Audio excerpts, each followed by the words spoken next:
Hey everybody, I'm Coach Zane Wolfang, back for another episode of Thinking the Game with UpLine Ultimate. Today I want to talk about some common terminology that a lot of us hear, but maybe not all of us know, for the defender who is marking the disc. Carlos and I are going to demonstrate what your teammates want from you in the defensive scheme when they're telling you strike, no inside, and no around on the mark. Carlos is marking me, a right-handed player, and he's marking me force flick. When his teammates are telling him strike, strike, they're usually letting him know that my reset handler is potentially open, but is definitely making a hard 45-degree angle upline cut around my face for the power position reset. So when they yell strike, strike, Carlos is marking me straight up or even switching the force for just about 1 second to take away that open look, right? So yeah, he's over here on the mark. Strike, strike is called. I'm trying to throw that flick upline. He takes it away. Now I'm going to pivot back. You also might hear no inside, no inside. When people say no inside, they're telling you that there's a potential receiving threat in the inside break throwing lane. So we have the around break, which we'll get to, and we have the inside break, which you'll see either with like an IO flick a lot of the time, sometimes an OI flick more recently you'll see guys do, and then also some offhand stuff. Right, that's that inside break window. So when people say no inside, they're telling Carlos, you know, to kind of keep his left hand wide or left hand low or cheat a little bit and take away that little break side throwing window. And this is often the most critical, particularly to this earlier concept we've talked about, holding the force or keeping the force. When they tell you no around, that's really often the most important way to hold up the entire defensive scheme. So let's say that we had a strike call, right? And Carlos had to jump over, and then he jumped back and they said no inside for a second. And now we're probably at about stall 5, 6, and I need a reset, which might be that upline guy coming back on that same railroad 45, right? Or might be a third handler coming in from this same around break space.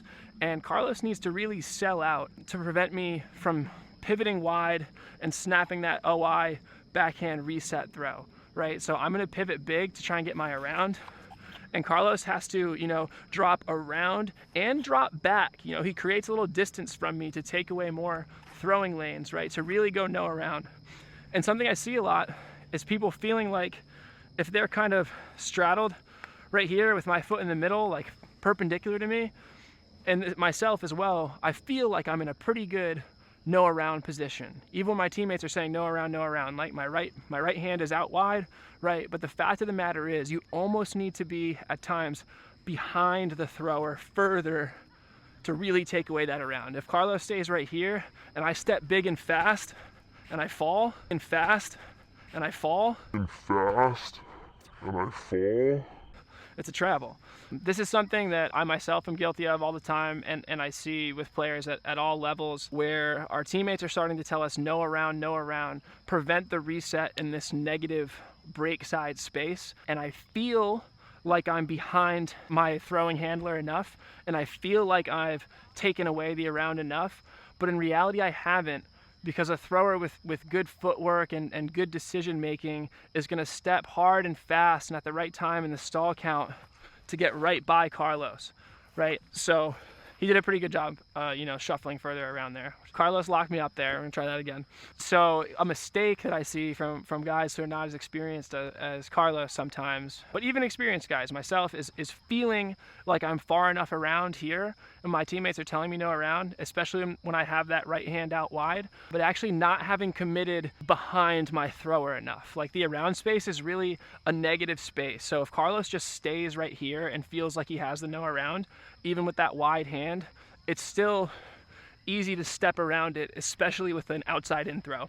But if Carlos, kind of like that previous rep, hears no around from his teammates on the field or on the sideline and really commits to shuffling and understanding how big my pivot step is, right? And really getting back behind me even more a little bit sometimes, right? It's really difficult for me, and now I have to come back to that inside space or try to get a late upline or throw it deep as a last ditch. But when your teammates tell you no around, you often need to cheat back a little bit further towards your right foot and your right hand than you think you do. You feel like you're in great position, but a good thrower still has that wide step out window to get their reset throw off. Yeah. Hopefully we're in the frame.